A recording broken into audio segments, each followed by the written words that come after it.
everyone, and welcome to the Wheel and Chill Show. So funny, I was like super empowered. I don't think I could sleep. Still follows the same rules, has the same characters and all that stuff, Yes. but it just tweaks it a little bit. You're reading fantasy, and it's so grounded. It's so completely grounded in reality. Rule clarification, if we both get it wrong, do we get bonus points? Soldier Simmons, it is my pleasure to now pin you, raising you from the rank of soldier to dedicated. That didn't happen in the books, but it was awesome. I nailed it. I nailed that. I nailed it. Let me bring you comfort about Egwene. I know you haven't seen her in a month, but let me tell you this story about how badass she is right now. That fight scene, my boy went through 5 daggers. Everybody's flower is different. I think we learned that in the books. This is I think for me, top 5 moments ever on screen. When I read it, I felt empowered. I felt called to action. One of the best quotes in the whole series is when Gaul says, "Do you like to dance, Baron Abara?" The knights who say chill. AKA the band of really, really nice good guys. Let a couple more drink on. Can you drip your chain everywhere? I am. Do you have a chaser should you need it? Can I have a little bit of mine too? Oh, no. Yo, this is good. Young people do like this now or something instead of this. Oh, it's like this. The heart emoji. Don't jiggle, jiggle. It folds. I like the way you wiggle, wiggle. You Oh, wiggle. show. We're going to review the entirety of season 1 of the Wheel of Time. The whole thing. Finale of Rings of Power. Welcome to the Wheel and Chill Show!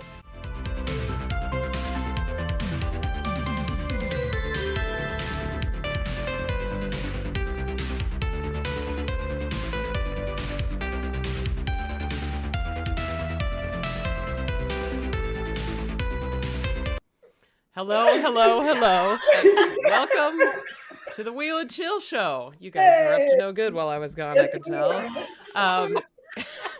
We are back for a Wheel of Time related Wheel and Chill show. It's been a minute. Since we've been here for that, and we're back. So welcome to everyone in the chat. Thank you for being here. Oh god, that was good. I hope nobody likes an inside joke when they're not in on it. So It's not gonna be. how about we just It'll focus be up? outside pretty soon. Oh, great. Okay. Well, looking forward to that. Okay, so yes, Wheel and Chill Show. We're back for a Wheel of Time related episode. This episode, we are going to be ranking the Wheel of Time Season 2 episodes, and we all have developed our own rankings. So this isn't going to be a Wheel and Chill consensus. This is going to be a contentious debate. Well, not necessarily a debate, but we're all going to explain our reasoning for our ratings, and we're all curious to see how you feel about our ratings. So throughout the course of the evening, if you get the urge to rank your own episodes, make your own ranking of the episodes, feel free to share them with us in the chat. And yeah, we'll see what's the prevailing most favorite episode of the entire season by the end of this. I think I'm really interested to see. So we always start Wheel and Chill episodes with introducing ourselves, so I think today should be no exception. Winespring, why don't you go first? Hey, that's me. I'm Winespring, and this is my hashtag, What Eats. Check it out for the Wheel of Time recipes, based on all these episodes that we're about to rank. And I think we can all go ahead and just, close up for the night. Everyone's going to agree with me. So game on. Oh, yeah. And you can find me on X at Winespring Cafe. Come say hey. Hashtag What Eats, Winespring Cafe. Tavern, go ahead. Buenas noches. Good evening. My name is Ta'veren Tavern, and I make stuffs like shirt designs and memes and things, and yeah, that's me. And TikToks. Yeah, and make moments awkward. Yeah. Okay. Yeah, for sure. Yeah. So that's Ta'veren Tavern for you. Find him on many social media platforms.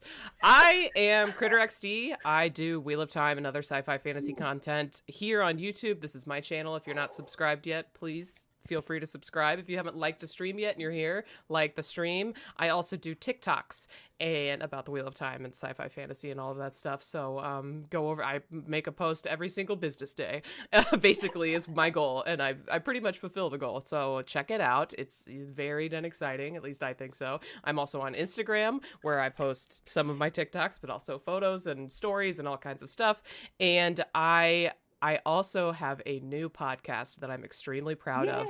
I do, my very good friend and moderator, Jessica Sedai, and I have been reading Tolkien's works because she has never read them before. And we are just about to finish The Hobbit. Our final Hobbit chapters episode is dropping tomorrow, and then we'll be having a live stream. It's kind of a wrap party on The Hobbit next week, Tuesday. So I'm really excited about that.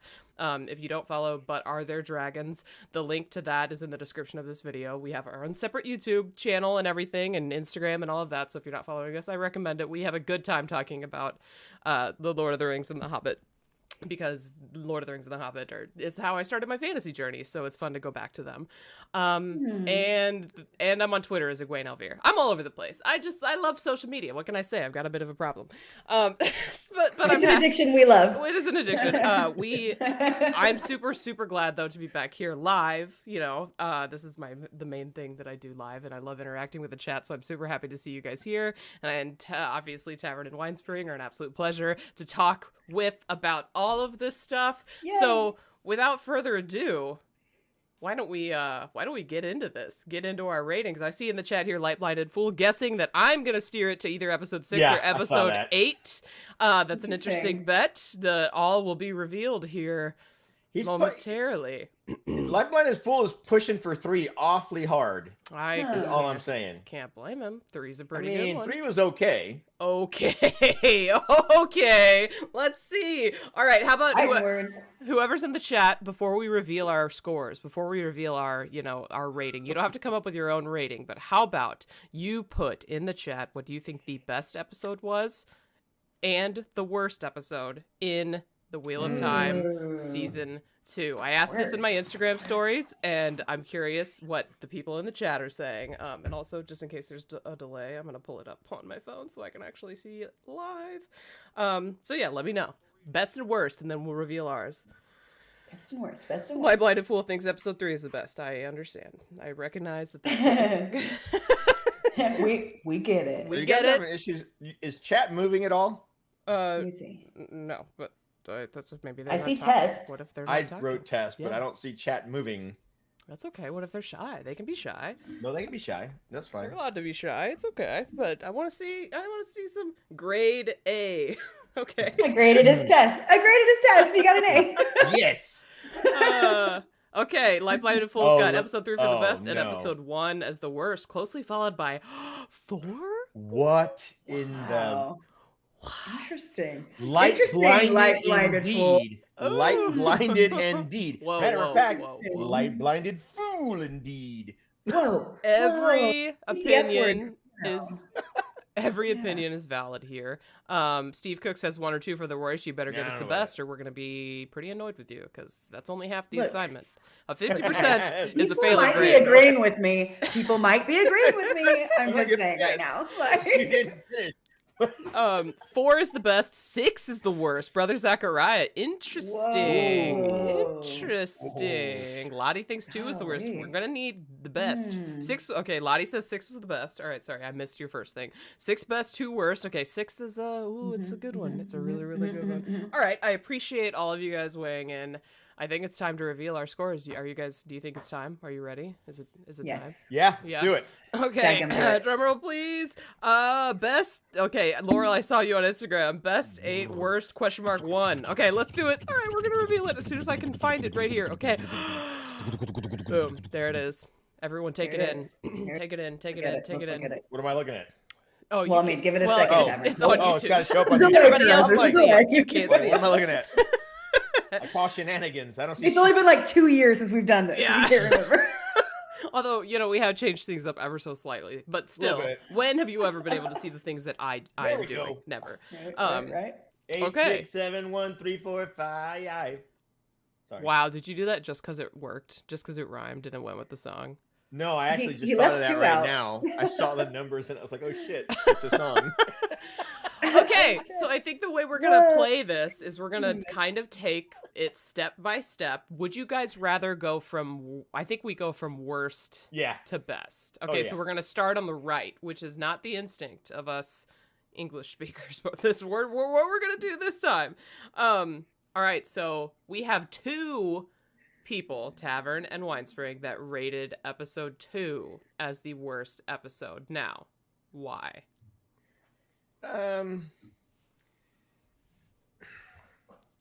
I see you put a lot of thought into this. No, here's the thing. Here's the thing.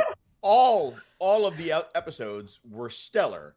So for me, the way I ordered mine was basically personal preference, and 2, I think was just like a filler episode where we got a lot of information.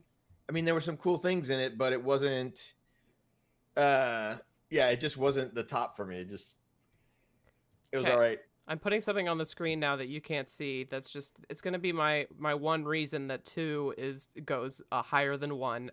Everyone in the Okay. chat will be able to see it. You'll be able to see it, but Winespring, why do you think episode 2 is your least favorite? And I do want to preface all of this by saying I think all of us enjoyed thoroughly all of the episodes. So this is a matter of rating things that we really liked and or loved, not necessarily, and you guys are welcome to trash them, I guess, if you want to, but like this doesn't mean that we hate our lower episodes. I just want to it was put just that out there. it's nitty. We're being super nitpicky at this Yes, point. Yes. Yeah, absolutely.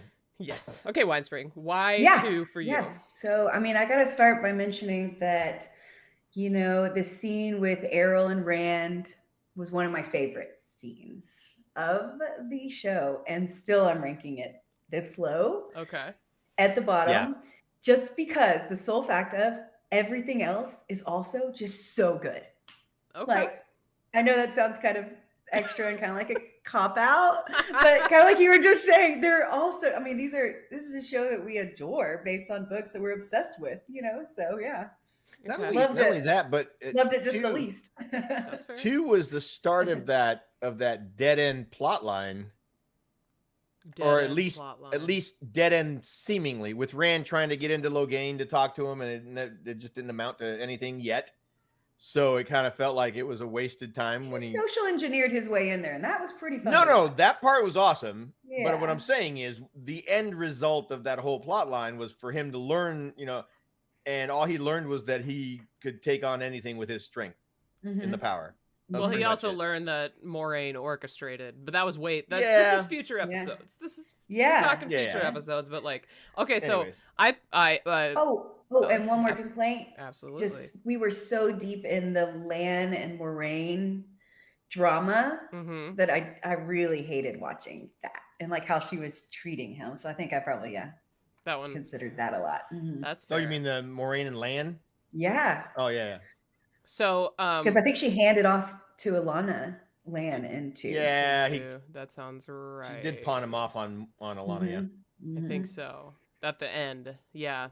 We Yeah. don't- that was when she said, we're not equals, or that's what people Yeah. thought. Yeah. But, Mer. yeah, we'll see. So I think what I'll do, because I put 1 as my least favorite, but 2 as my second least favorite, is I'll talk about 1 as my least favorite, and then segue into 2 because you guys just talked about it, if that makes sense. Yeah. So I put 1 as my least favorite because I found it to be pretty slow, and I like to see my introductory episode, my kickoff into the season be a little more exciting. I understand that the Fade fight was sick, and like the fight choreography, so good, so cool. Yeah.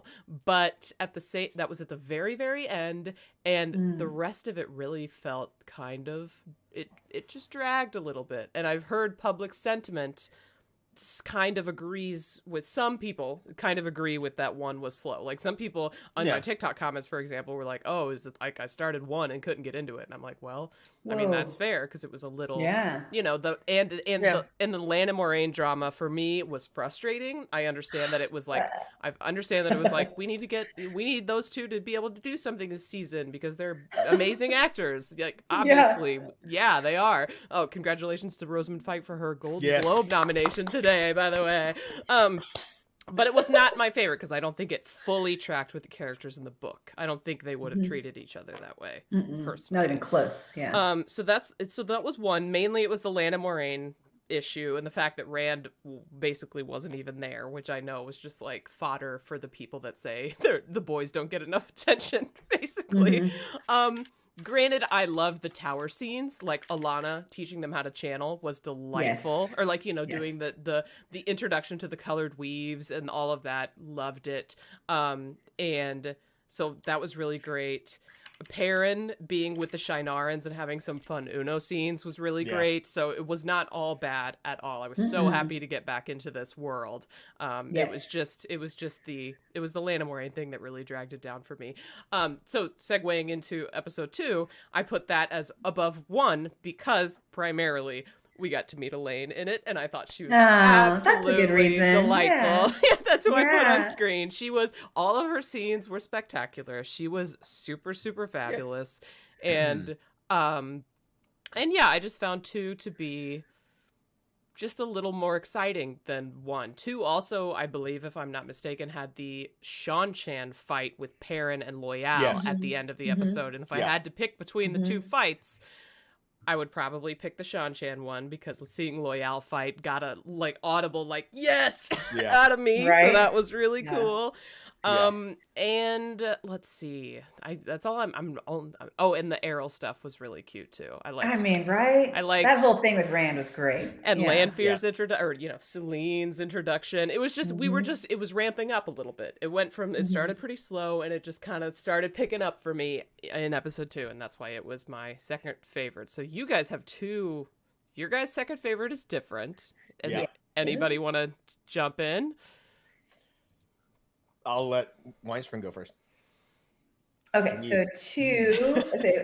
Let's see. I did 4, episode 4 for my 7th ranking, and what I liked about it was Lady Anvere, like getting to know her and the tea moments. Those were fun, and I mean, I think it was just kind of, you know, like it just all goes back to I just like so many other things in the other episodes again, which is such a cop out. But I mean, it was all right. So we had a little bit of the Ishii and Lanfear back and forthness, which was neat.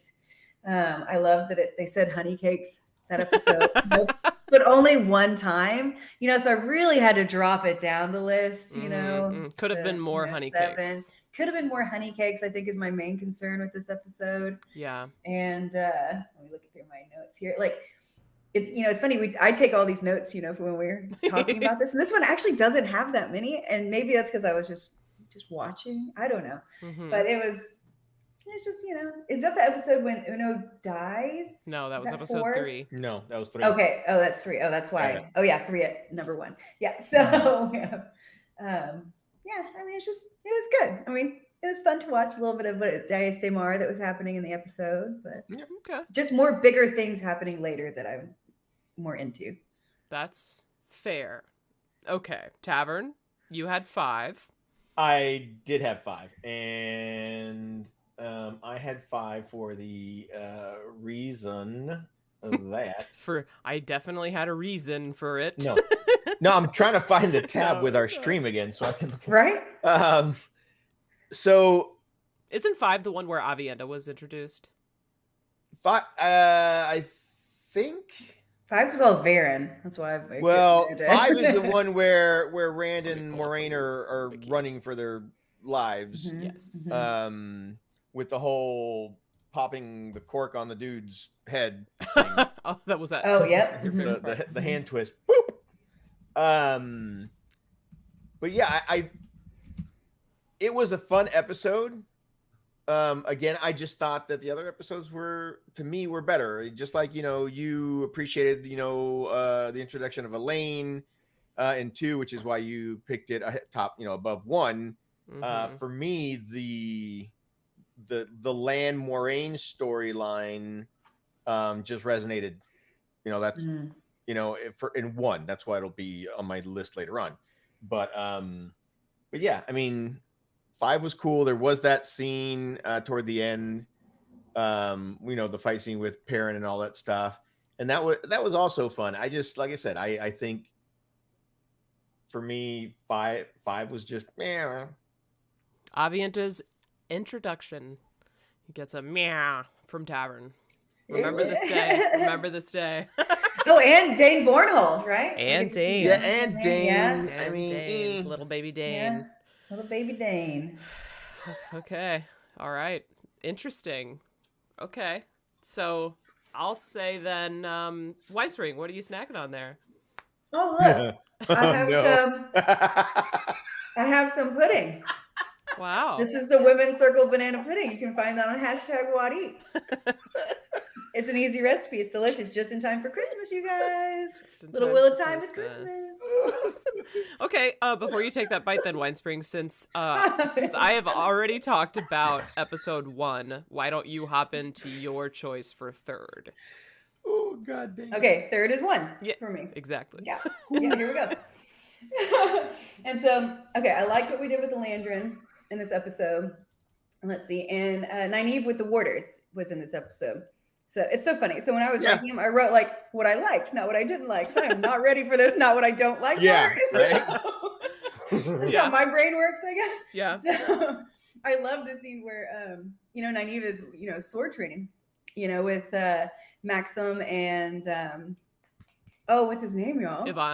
Yvonne, thank you. You're welcome. And one of my favorite lines from the show is in this episode where Maxim corrects Nynaeve and is like, "It's Alana Sedai to you. I will never get over that." Like, it is my absolute favorite. Because that shit was vicious. Yeah, he didn't care who he was saying it to. It was so subtly vicious that like catty almost.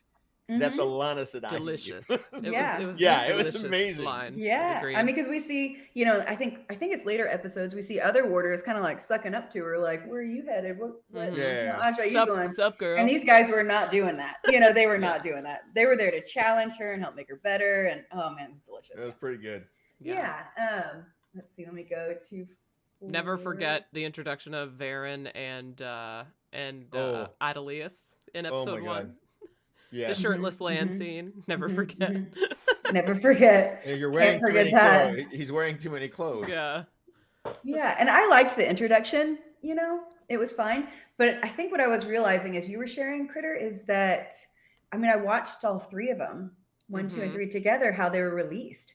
So it's kind of hard to separate some of that connection there. So 1 didn't feel slow because for me it just flowed right into 2 and then into 3. And as you can see, 3 is ranked number 1. So it's hard to remember thinking that 1 was slow because it was just like a long movie for me. I had to go back, like I told you all earlier. I had to go back today. Yeah. And skim through again just to finalize my numbers because I was like, it's a big mashup of story that we got this season. I had to look at the wiki to be like, okay, what happened in each episode again? Like, okay, great idea. Oh yeah, this happened. I got to remember. But the thing is like sometimes the wiki's not enough because you got to remember how you felt too, which is what I tried to do when some of my higher episodes got ranked. No, that's true. Okay, so is that it for 1? We can move on to. Oh, and number 1 had, all the Rand eating moments, which I enjoyed from season 1 too. I love seeing Rand eat. It looks like he's enjoying himself every time. Episode 1 did not have Rand eating. Episode 1 did not have Rand almost at all. All they had was him. Rand hung up a lantern. That's what episode 1 had. Oh, so that must be 2. Yep. Yep, when he was walking through the foyer. Let me just click on the right note here. Yeah, and they threw him that guy tossed him the 4-gate flatbread. Oh man, that's another recipe you can find on #WhatEats. That's 4-gate. I'm really proud of that name, honestly. That was. I mean, it's a pretty good name. Perfect. Pretty good name. Yeah. All right. So since we've already talked about episode 4, because that was Winespring's 7th episode, why don't we move to Tavern's 6th best, this is fun. 3rd least best episode, which is 4. Tavern, how about you? Yeah, so 4 was when Moraine, I believe, gets to Carrion and she starts looking for Rand and all that stuff. Mhm. Yes. That's actually 4 was actually the knife throat scene It was. Episode, which was, again, all of these episodes are amazing. Are we talking about at the end with Moraine and Yeah. The Yeah, snake Lanfear. attack. Yeah. when she was doing her sensual stuff with Rand being all crazy? That's what you want Yeah. to call it. Yeah, man. Exactly. I can't remember what we labeled it in that episode. I don't remember what we called it either, but it was like, It was funny. yeah, it was pretty hilarious. Now there was a lot of information. I love information, but like you said, you have to feel the emotions, and I just got more goosies from the other stuff. But there was a lot of good stuff in this episode. There really was. I'm again, that whole, as you can tell from earlier, that whole plot line that we got in the mental asylum or whatever. The more it went, and then we get to the end of it, and I felt let down. I'm hoping it pays off later on. I'm still a little let down by it. So yeah, that's it. That's fair. I do feel like that. It's ranked pretty high for being let down. Hmm? It's ranked pretty high for being let down. It's 7. It's 6. There's only 8 episodes, for Christ's sakes. It's not like. Speaking of, did y'all see? I think it was Wolf Brother made a great statement. He said, "My least favorite episodes are like 9 and 10 because they don't exist." Oh. I feel like that wins. That's pretty good. I like that. Did he get a trophy? Where's his trophy? Here's your trophy. Yeah. We do. I love to see all of your all's comments in the chat. Welcome a little late, Tara McGregor. We appreciate the rewind, gang. Lottie loved Avienda's intro. Me too. Me too. Because we haven't gotten there yet for a reason. And let's see. Max Silva says, I'm a bit behind, but in response to saying Rand's low gain plot went nowhere, sometimes the point of a plot is character development, and sometimes failing to achieve goals is the point. I get that, but it's all about how it hits for you, though. Yeah, I guess. Yeah. Steve Cook, the episode with Celine's hood should get bonus points. I believe that's episode. I think that's episode 4. So you'll note that it hasn't shown up on my list yet. Maybe that's the reason. We'll Almost see. there. Oh my God. Almost there. We're not starting this again. We're not doing this again. I don't have the fight in me. No, we're not. Okay, so my 6th episode was episode 7, which I see is way, way higher on your all's ranking. Yes, that's wild. It is. I don't know exactly, like, I'm sorry, I'm trying to find an image that is, there we go. Got this one. Got a little soiree image to put on the screen while I'm talking about episode 7. Nice. So episode 7 for me was, episode 7 of season 1 was my favorite episode of the season, right? It had a lot to live up to, basically. The penultimate episode. I had high expectations, and it didn't, to be fair, Lanfear just blowing up the Foregate, hilarious. I found that to be pretty iconic. I'm not gonna lie. Let's see. Matt is abducted by Lanfear and brings him to Ishi. So Matt has his little like visions thing. I think part of that kind of confused me because, granted, it's fun to speculate, but I was like, what is this tea? Is he actually like getting compelled somehow by a Shamael, or is he hallucinating like and seeing his biggest fears? It was just, I feel like that was never like fully something that I completely wrapped my head around, even though it was a really fun scene to watch Donal do.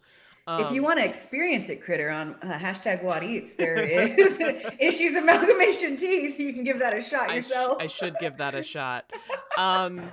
Yeah, Nynaeve and Elaine managed to take a Soldam captive. That was like it was fun to see them, but like nothing crazy special in that one.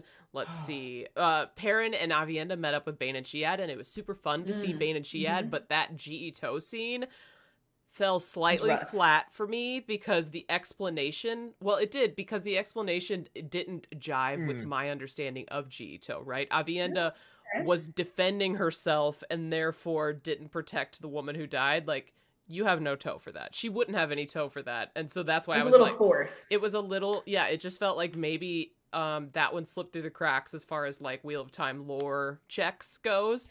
And so it was nice to get the G.E. Toe introduction, but to me that was like, well, that's not something that you would get Toe for. So it's the lore master in me was like, I don't know about that. The book talk. Let me just book cloak, send a note to Rafe real quick that we are not into how this went down. Got it. Okay. More reasonable incursions of Toe next time, please. So the you understand persimmons and snacks, but not Toe. The Barthanes thing was a super fun reveal, which is part of the reason this is higher than 1 and 2. I loved Anvir and how she like played or like listened and played him. That was super cool. Let's see, what else is there? Oh, and then the shield got cut. Moiraine's shield got cut, which was such a relief. Yeah. Like, I loved that scene. That whole scene with the heartbreak with Swan, all of that. It was very, like, I felt like Swan in the show has deviated from Swan in the books, which, again, like, I sound like such a book cloak right now. But that was part of the reason that I was like, what are you doing, Swan? Like, this is not how you would behave. I don't believe it. But I understand if they're changing Swan for the show, they're changing Swan for the show. That's fine. But I didn't super jive with me. I didn't like Swan in this episode, which made it harder for me to love the episode, even though it was really fun. And then there was getting some agreement about Avienda not having Toe in chat. So you got some people agreeing with you on that. Thanks, That's y'all. That's a good thing to point out. Yeah. I would like to point out though right now that in this particular episode of the Wheel and Chill show, Kritter is the dark friend. I'm just trying to be objective, Even though this is necessarily a subjective situation where I'm ranking the episodes.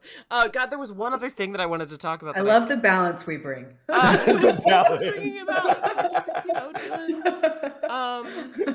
that's and we got the Rand and Lan scene where Lan was finally like mentoring Rand kind of on how to talk to Swan. Cat crosses the courtyard and all that. That was the stuff. Like, trust this episode. Right. This episode is in the love category for me. It's just not as beloved as the later episodes. Yeah, we see how she treats things she loves now, huh? Winespring, you see this? You know, sometimes you can be.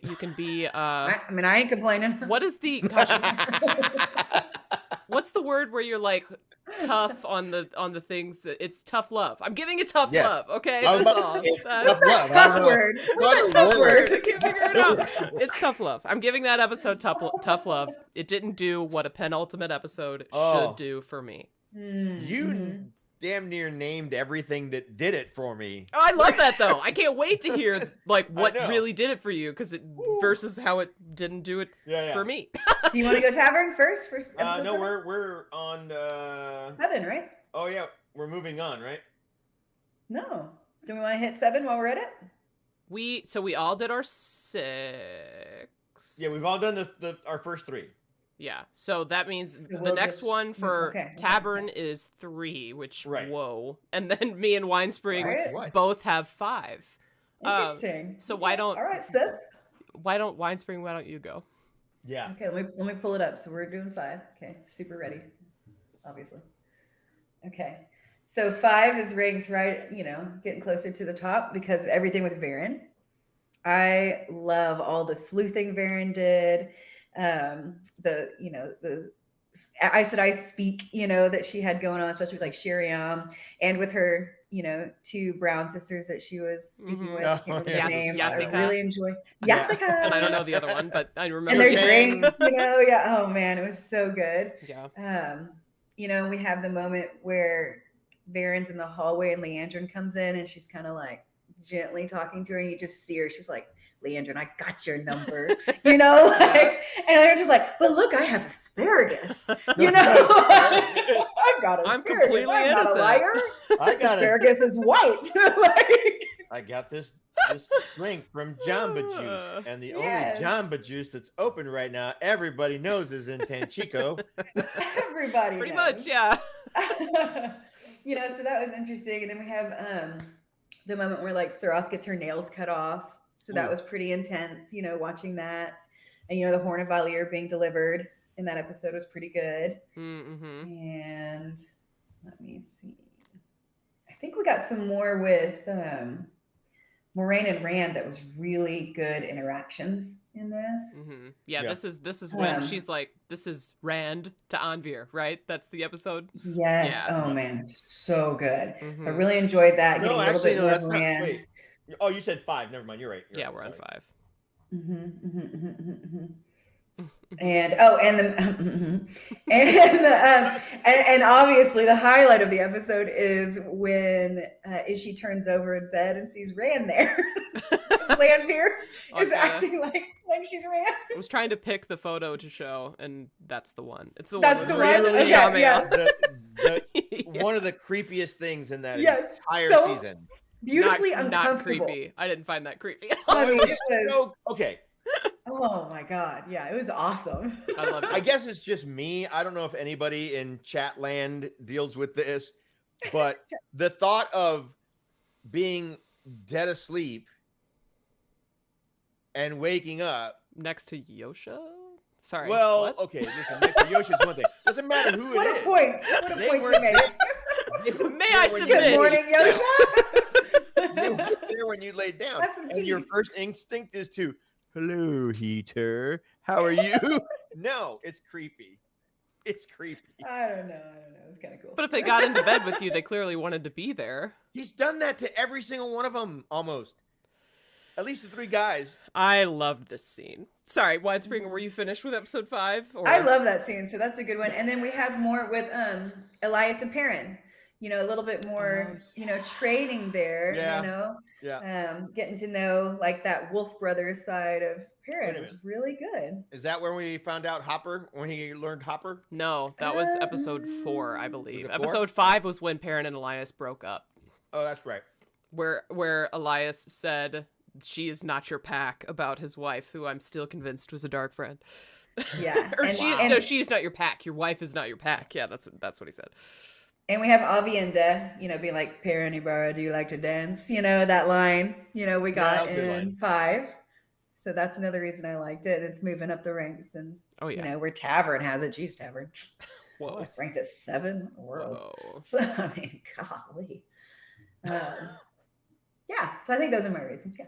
Yeah. Okay, I'm seeing you all in the chat talking about how Avienda would have thought she had toe because maidens are crazy about toe. And that Yeah. was my rationalization to myself. I said that, you know what, like, if there's any explanation for this, it's that maidens can be really tricksy about their toe and she's just being extra sensitive. But to me, I just find it super hard to believe that in a battle situation where she would probably have experienced a similar outcome where she was fighting someone else and one of her companions got killed.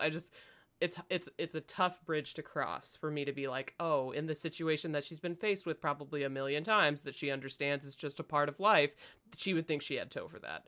That's just, I see though. I agree with you. Could she have needed it for her grief?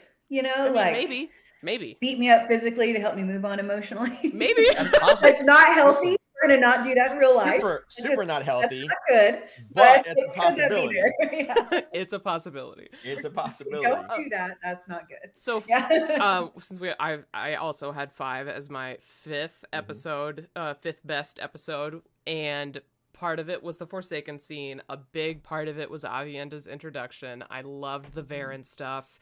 Gosh, what else was there? Oh, and this is when Rand goes into Teleron Riod, and I'm gonna change the image because I want to do the icon. We got the introduction to like bondage Lanfear, which to me was just so good. Bondage. And the gif of the year, the finally. You know what I mean? That was so fun to see. Like, that's the conclusion. He's gonna go, and by golly, she was right there. And they had the wheel, and we got to see Rand on the wheel, which is something we've been waiting for since the trailer. Also, finally. Yeah.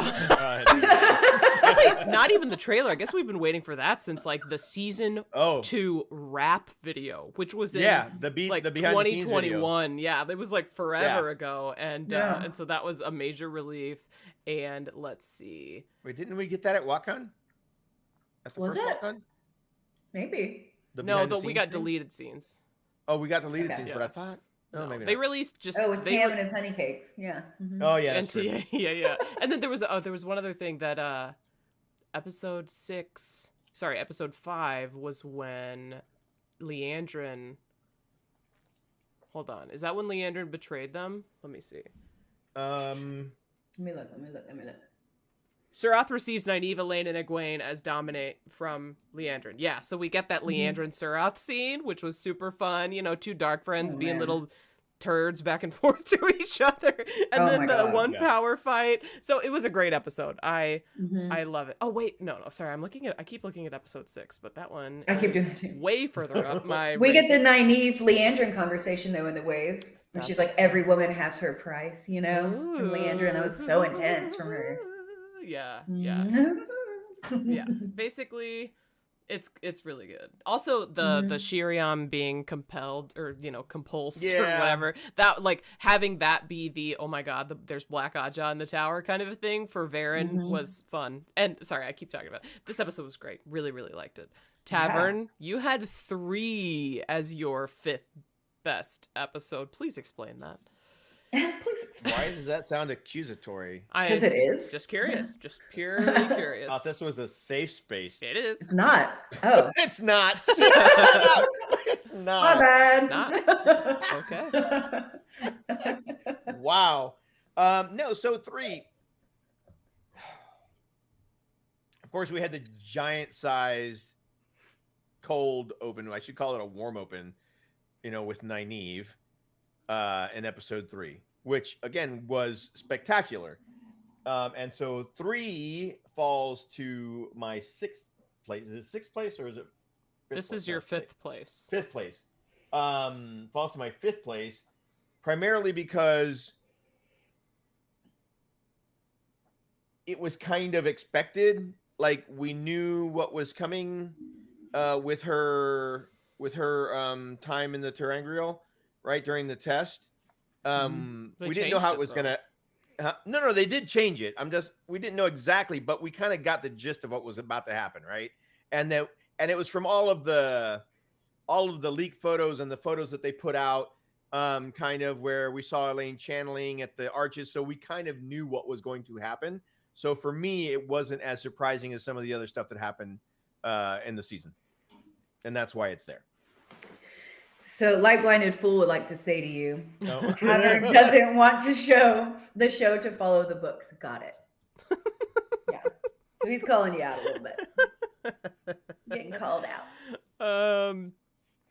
I would rather see it follow a Star Wars storyline. If I'm being, no, I'm just kidding. Yeah. Okay, but it's still your 5th favorite. So, like, what puts it above a 4, 5, and 2 for you? What put it above? Above 4, 5, and 2, yeah. Nynaeve storyline.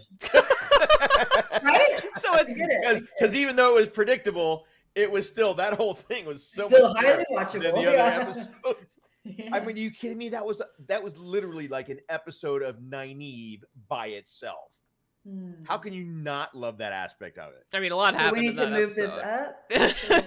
No, it's there for a reason.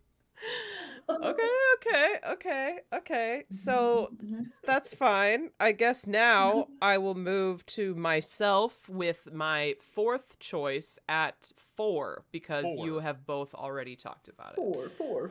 Okay, yes. So 4. One thing that really brought 4 up. I rest my case.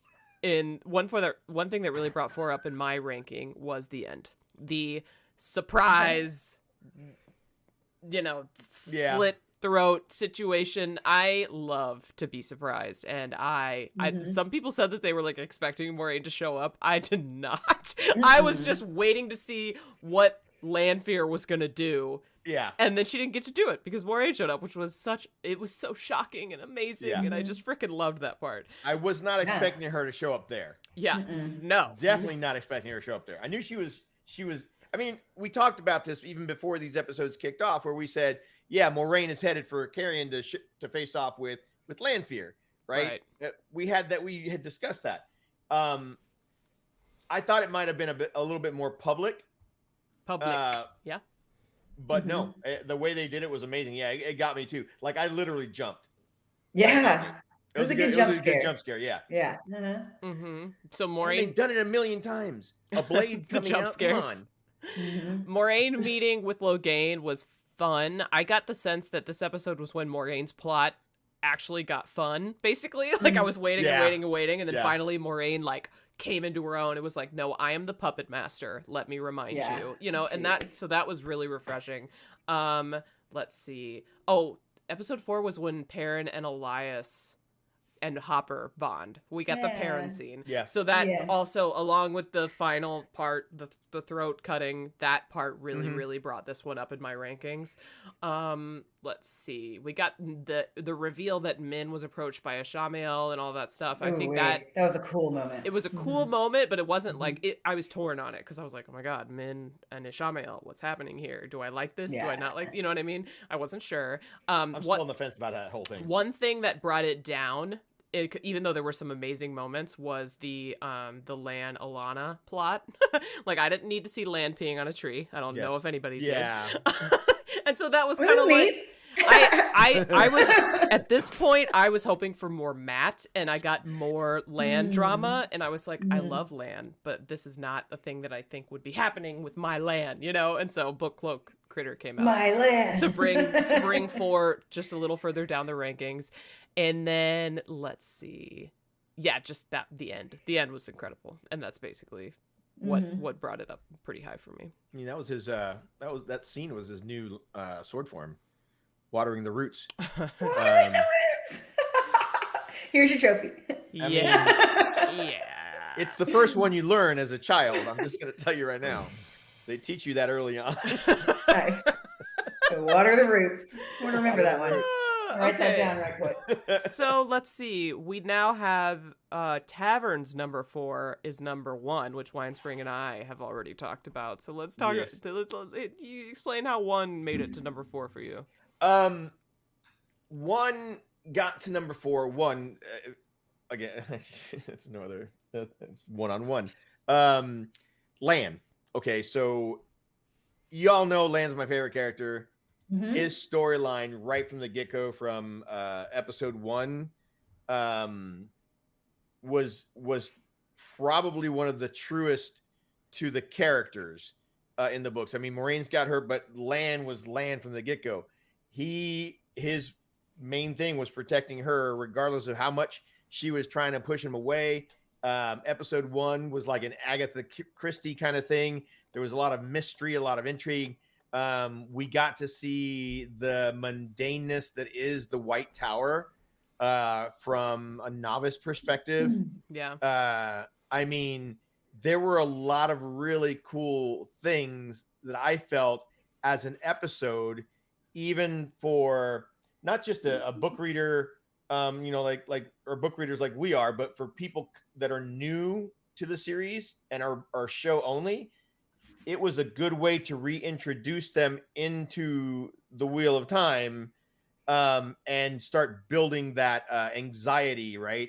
Who is she talking to? Why is this all a secret? Why isn't she telling Lan everything? She would tell Lan everything throughout the entire first season, you know? So it just built a lot of tension and anxiety and drama.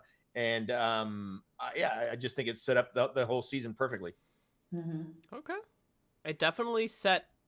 I think by the end of the season, I appreciated episode 1 a lot more for what it set up, because that emotional scene between Lan and Moraine in episode 8 was really nice. There was some really good payoff in episode 7 from that plot as well. So I get it. It was a good setup. It was a good setup. But it's not... Later on, we dunked it. Later on, we put an alley-oop, and we eventually... you know, put it in the basket. Some of us are playing the deep game, and some of us are playing the the surface stuff. I like the long game, so yeah, I'm not sure about the deep game. Long game. I know what the deep game is, but I love the long game. Winespring prefers, okay. Well, I'm not gonna say it. I'm not gonna say it. What is it, Tavern? What would you like to say? Okay. All right. So where are we at? Winespring. We haven't done your 4th yet, which is 6. 6. Okay, so that is the Pour the Water Egwene episode. Sure is. We got to see Lan B. Moraine's AA sponsor. I really Anonymous. I really enjoyed. Oh my god! I really enjoyed by enjoy, I didn't like enjoy it, But I think they did a very good job showing the breaking of Egwene and how strong she is. Oh, And I believe it's at the end of this episode where we also see her and Megan, well, through the wall. yeah. Where Megan, like, you lasted longer than I did, and I was a sitter in the blue, and you just see this change in Egwene, and you just know she's about to like own this so hard, So I loved that a lot. Yeah. And we also got Rand and Matt running into each other where Matt's gambling, Rand hears his voice, turns around and finds him. I mean, that was just the bro love we got. Yeah, I love it. I love it too so much. So much with the two of them. Yeah. Agreed. Okay, and then we have a little bit more with Nynaeve, Elaine, Rima, and her warder Basan in that episode. I'm trying to remember. This is where we lose Rima, I believe. It's 6. It's 6 or no, it's 6. Yeah, it is 6. I think it's 6. And, I'm pretty controversial in my view of Basan and Rima and how that all went down. And I enjoyed I'm a little not his fan, actually. So, but I like that kind of writing and drama and layered ways to view a character in a situation and kind of makes you think and dig in. So kind of getting that with episode 6 has me ranking it up at 4. Yeah. Very nice. Okay. All right, let's move on. Sorry, I just love 6. I just really love 6. So we'll get to it. We're almost I know we're gonna get there. Okay, so let's see. We did all of our 4th best, and now it's time to get into the top 3. Top 3, and we've got some overlap here. Actually, a fair amount of overlap. So. Wow. Where should we begin? Man, I don't even know. Does someone want to volunteer to go first? We've already talked about. We've already talked about almost all of the episodes, Ooh. except no. 8. We haven't except talked, 8, we haven't which y'all have as 1, and I have at 3. Yeah. I'm trying to find my notes there. And you have 3 at 1, which is insane to me. Whoa. I know, insanely accurate. So I'm not saying it was bad. I'm just trying to. I can't wait to hear your explanation. Okay, I'll go first. How about that? All right. I'll talk about 3, which I loved. 3 had so many insane moments. It was the first time I believe I cried this season because of Nynaeve and the end scene. Like with I'm a sympathetic crier, and so when Nynaeve was just like weeping and Zoe Robbins was just giving everything to the scene, and Madeline Madden is just like there, to just trying to comfort her. It was just so powerful, just immensely powerful. That was the same episode that we lost Uno, which was also powerful in a different way. It gave us, I think, our first oh shit moment of the season. Like, oh my god, this, like, and for book readers especially, because that's not how it goes down in the books. We don't lose Uno. Like, no, that was crazy. And so to be surprised as a book reader, I love. Like, I was sad to lose him, but I was also thrilled to have been surprised. So that was huge for me. Let's see what else happened. Basically, those 2 were like the main highlights. Let's see. Perrin gets rescued, which was fine. Oh, this was the party, I think, the noble party with the Inkari. Oh, the Dias Demar party? With the red coat. With the red coat. So Yosha and the red coat was a highlight just because it was like so cool as a book reader to get to see that. How hype were you when she grabbed him when she was sitting at the bar? He walked up and she grabbed him, she goes, and he was like, "Where are we going?" And she was like, "Time to get you a new coat." Hey. I was like, hyped. oh, pretty. I got hyped. I got super hyped. That was the same episode where when he gets back from the party, isn't that the episode where she's like, "Don't you dare leave me again, or I will kill you." Oh my God. I was like, there she is. Like, I found her. Mommy's home. Yep. Okay, what else? Dinner served. Basically. Don't eat it, it's poison. Leandrin sets Matt free, which it was like, finally, it felt like Matt was going to get to do something, which was really, really exciting. And then, just mainly Nynaeve. I mean, Nynaeve's trial was most of the episode. Like, it was the highlight. It was just incredible, so moving. And for me, it's all about the vibes, and that episode had the vibes. The vibes were elite in episode 3, in my opinion. I will say that I wasn't surprised that Leandrin let Matt go. So much as I was surprised to the emotion that I felt when I realized she doesn't hate all men. Oh, because she didn't really hate Matt. No, her son won. That was a little different. That's a mother's love. But as a red, and as we keep, getting, I think she prefers her men dead or whatever. Yeah. Right. Mm-hmm. She showed a side of her like, go. You're not what. Just go. She was just doing, a job, trying to get information from him. When she realized he knows nothing. Oh, I think this was a dark friend thing. I think she was. No. I know she let him go to add what's her face, but still, she didn't treat him in a mean way, even when she was in the room with him. Okay, you know what I mean? True. Yeah. Okay, yeah. Totally disagree with she didn't treat him in a mean way. Actually, no, I don't think she was mean to him. You can literally be killing someone with kindness. Like she was not good. Yeah. To him. Like, yeah, but even then, gaslighting. It was disgusting the way she was treating him. I guess I saw it as like a kind of the name. Oh, go ahead. I was gonna say when she didn't mention his name in the letter. Oh my god! That was bringing him treats and stuff like that. No. She was manipulating him, but I think it was like at times, a dark friend thing. Not the whole time, but at times there was this like kind of mean but like feisty flirting on her part. I think. Like she liked the banter. She liked. I agree that she did like the banter. You can't not like banter with Matt, so I can't argue with that. Yeah, I mean, who doesn't want to hang out and talk to Matt? When he was like, I could have been naked or whatever, and she's like, ooh, I like thrill. I'm thrilled at the thought, or something. Like all of that stuff was like kind of flirty to me. That was hilarious. Kind of playful. I really liked that. Yeah. But she was mean. Dana LaHoo agreeing with me that Leandrin was awful. I didn't say she was like baking him cakes and shit. I just said she didn't hate him as a man. She didn't like I said physically torture him. So that there's something there. You're just learning more about Tavern, I guess. Oh, note to self, I've landed back on the dark friend freaking book club. I think that means this episode, I'm the only one that's not on the dark friend list. Just you I'm guys, not on the dark friend list. I am just a critic. Ooh, I'm back. I know. I'm she not was on the book dark cloakish for a minute. No, I will admit that I have sometimes book cloakish. I said that too, and you still hung me up. I didn't ever call you dark friend. I reported the facts that other people were calling you dark friends. I never said it.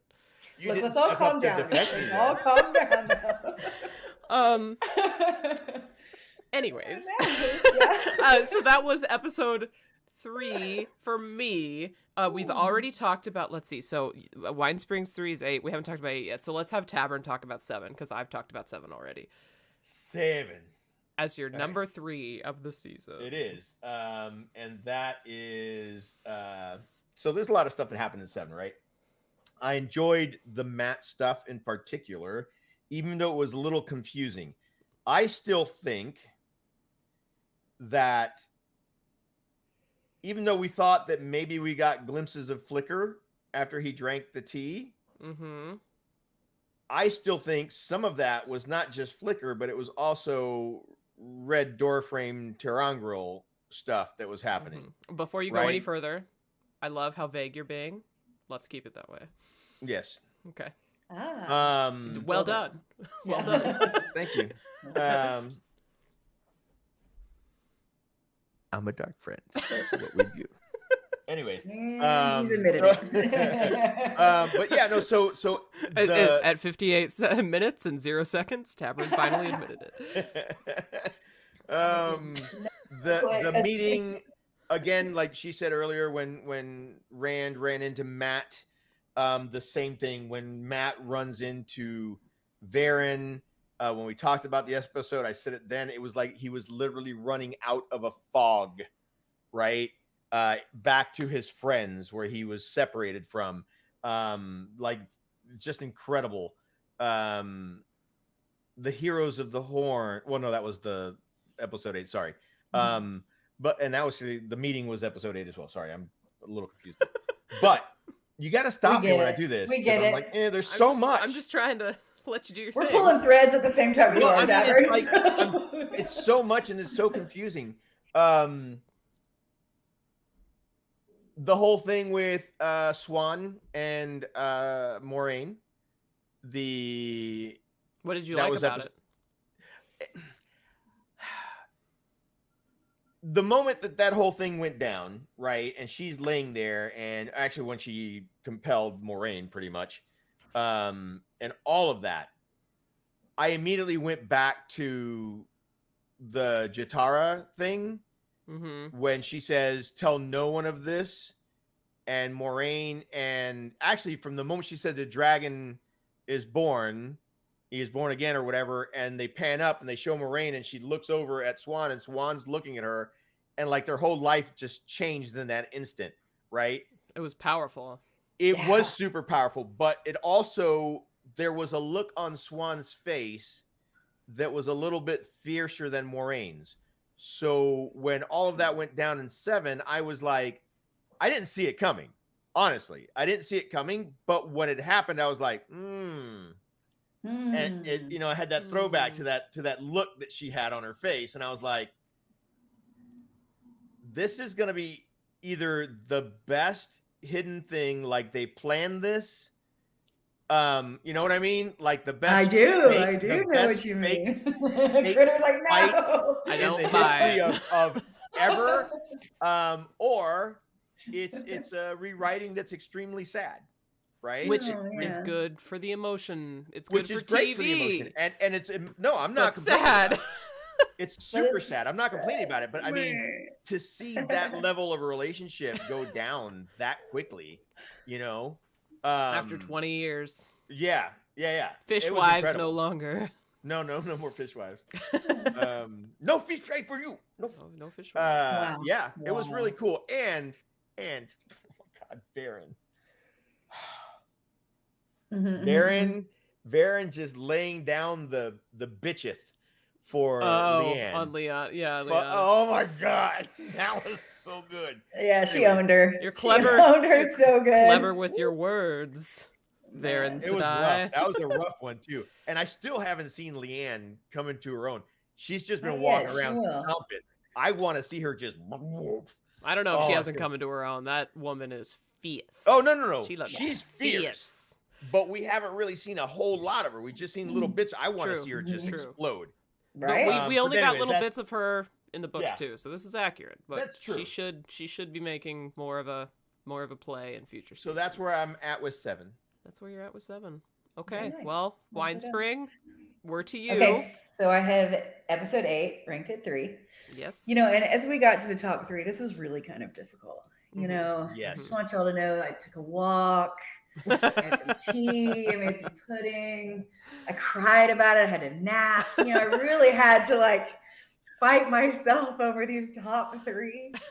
So when I talk about it, mostly what you're gonna get is how much I loved them all. I played So, Rock'em Sock'em Robots. I mean, it's true. I was walking a tightrope, you know, I watched the dogs. It was intense. So I loved Egwene's show of power, you Mhm. know, where she stood up, she murdered Rinna. That was lovely. Usually I'm not like, "Yay, So murder," lovely. at all, but It was a yes queen moment for it me. was definitely a go girl kind of moment after watching her be tortured by this person. Yeah. So yeah, I loved that actually. And also the moment of Rand coming upon Turok and his entourage, and you Mhm. think you're about to get this sword fight, which is equally why it's at 3 and not at 1, but also why it's so high up, because it was epic and delicious to watch Rand, you know, with all his power swirling and just defeat everyone Mhm. except the one person who didn't pull a weapon. So that's Mhm. kind of showing who Rand is with that. I really enjoyed that. But also at the same time, we didn't get enough Rand with the sword to see a cool sword fight like we got in the book Mhm. with Turok. So that's kind of why I decided to put it at 3. No sword Yeah. fights. That was the I like deciding swords. I factor. have them. I enjoy them. I love reading about them. I like using them. You know, I wanted agree. to, right? I wanted to see Rand and Turok fighting like they did in the book. You know, what I pictured in my head was epic. It was And I- super cool. What Yeah. happened in the show. It was super cool what happened in the show, but I was slightly disappointed because I wanted to see him swing that sword around. Whoa, we still haven't seen him do that. 8 at number 1, so like easy. I do. No, because 8. there were so many other things in 8 that blew that one little thing away. But true. Yeah, we still haven't seen him sword fight. We're gonna get there. I believe there was an interview somewhere where Rafe said that or Daniel maybe said that Rand and Lan are gonna have some sword training, which makes sense based on where they're going in season 3. Good. So it's like for me it was a double-edged sword. I love the moment. I love the moment. Oh my god, that's forever on YouTube. So, I love that there's a sword fight, and also that there wasn't a sword fight in the same exact scene. And then there's a line I liked too specifically. It was Nynaeve said it, and it was when she had collared the Sanchin soldier. Those were fun words together. I know. Like I've done TikToks where I had to say that. It sucks. Shanchan soldier, not Shanchan shoulder. And not solder. Shanchan soldier. Nailed it. Oh, I'm incredible. Shanchan soldier. Yes. Bow down. Thank Bow you. down to Kritter, You're welcome. everybody. Okay, so it's the line where she says, I can feel her inside my head like a bundle of nerves, and all I have to do is push. And I love that line from Nynaeve. Like just how aware she was and just focused. And also she wasn't pushing yet, but we see her go into it a little bit.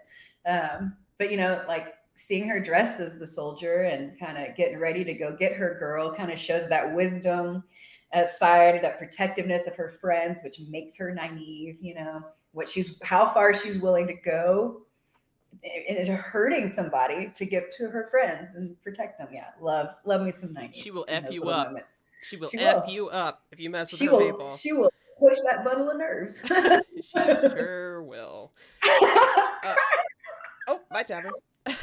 Tavern didn't like that. He left. He could not handle the pushing of nerves. Didn't want to hear it. Let me bring him back here as soon as he pops up.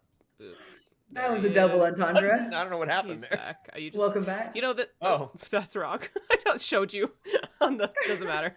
We figured it out. Great. So that is your third best episode of season 2 of the Wheel of Time. It's. I respect it. And Magadian, obviously, getting it Magadian, or however we're gonna say it. Well, I say Mogedian, but the glossary says Mogadine at one point. And it might change. I'm just saying Moggy.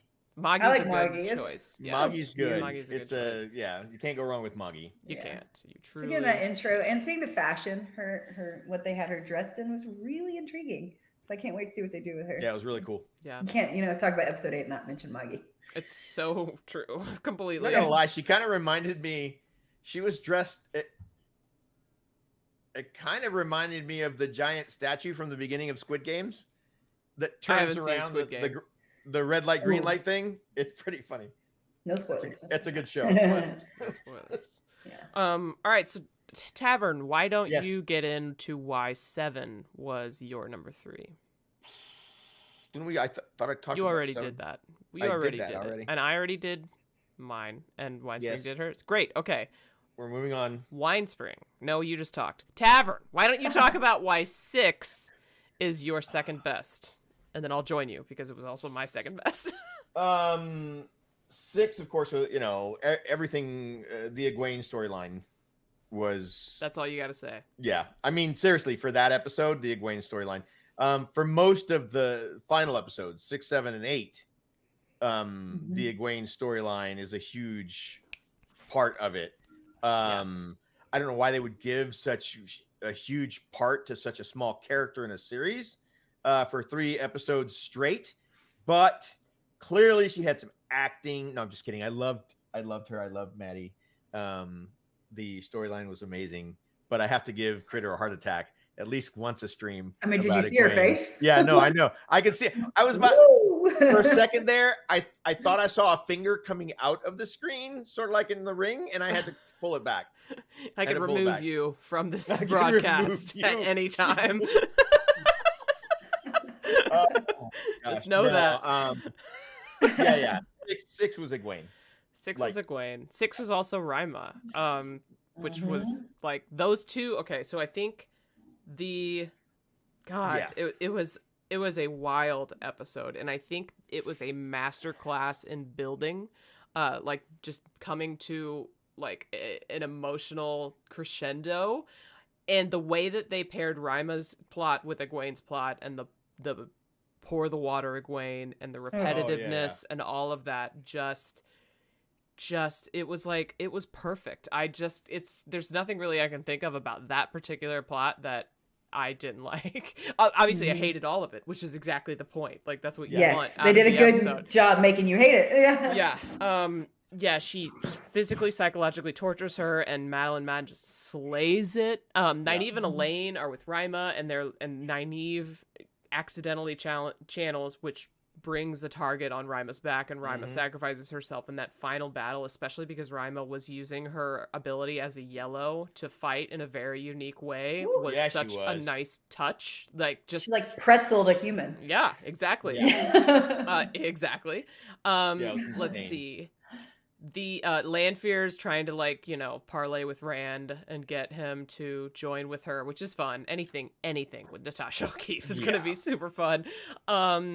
She threatens Rand about being with Moraine, so that's when he leaves her. Oh, is this when Rand and Matt? Yeah. The Rand and Matt reunion. Yes, I love this so much. Yes. Like, this also almost made me cry. It was like I was misty. I was a little misty at this part, just because it was like they were so happy to see each other, and they both sold it so well. And you would never think. I didn't think for 1 second, like, these people weren't the same people that were together on the road to Tar Valon in season 1, even though the actor had changed. You know, they fit together perfectly, and I loved that. Genuinely happy moment. Yeah, it was. Yeah. The acting was perfect. Buddies. Let's see. And then I love in that scene in particular. Sorry, no, get in there. That they've given Matt a catchphrase almost, that he is distinct wherever he's at, because he did the same kind of spiel in season 1, episode 1, when he's playing dice with Rand and Perrin and everybody at the table. He had that, all right, ladies and gentlemen, blah, blah, blah. He had that same thing going. And that's how Rand heard him. Yeah. Because it was the same thing. Oh, that's cool. So interesting. That's a really good point. Yeah. And then also his showmanship was coming out a little bit. Yeah. And he also has the, like, telling his friends they look like shit thing that he does, which is like, it's like affectionately mean. Like, he did the same thing in front of the Waygate in episode 6, ironically. Yeah. And so it's season 1, episode 6. Oh, you guys, that's like us, affectionately mean. Yeah. So I loved this episode. I think Madeline Madden deserves all the awards and recognition for it, because she was just stunning and incredible and amazing. And so was the woman who played Rima. I can't remember her name right now, but she really nailed it too. No, and Rima and her warder, their dynamic together was really good. Until it wasn't. Yeah, okay. Their acting was phenomenal. It was some good acting. Until it wasn't.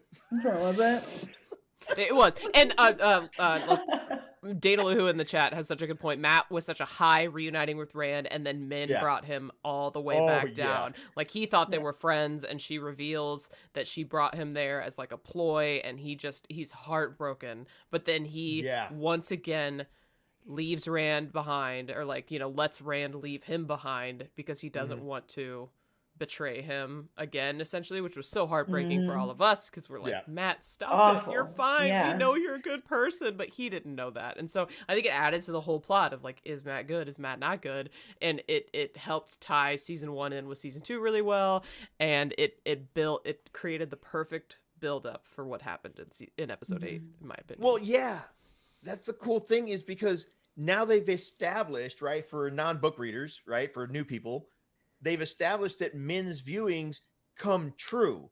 They've said they come true. Now you know it, but they come true in different ways, which is huge, because it's what we learned in the books, which she gets her viewing, but she doesn't always know what they mean, right? Yeah. Well, we've experienced that firsthand now. Yeah. Well, and it's the same thing with prophecy in the books too. I think those two things go hand in hand, where like Min's viewings might be interpreted in multiple ways, and sometimes she doesn't know how to interpret them. But also prophecy, you can read the words, but they don't always mean what you think, like on the surface that they mean. And so I think it was a really good way to illustrate that, for sure. Mhm. All right, Winespring. No, they did a great job. Episode 7 was your number 2. You haven't talked about that yet, right? Or did we do that Seven. already? I haven't. We didn't. Okay. Y'all have. I didn't really. Go So ahead. I love the statement when Egwene is just looking right at Rena and said, "I will kill you." Oh yeah. Yeah. So that's just, I had to have that right at Incredible. number 2. That was just That full alone. feels moment. And listen, applause to the actress playing Rena. Mhm. Because my God, the level of emotions that ran through her face when she said, "I will kill you." Ooh-wee. She was on a high, and she went to like instantly. The subtlety we saw in that. Oh act my God, it was so beautifully good. done. Yeah, they were they nailed it. Rena was the worst. Yeah. and they really communicated that to everyone in the world. They made us love hating her. Yeah, Rena was a little brat. She was just Yeah. yeah. Yeah. I just want to punch What her a right sound. in the face. It's like a growl and It a is. purr. Sorry.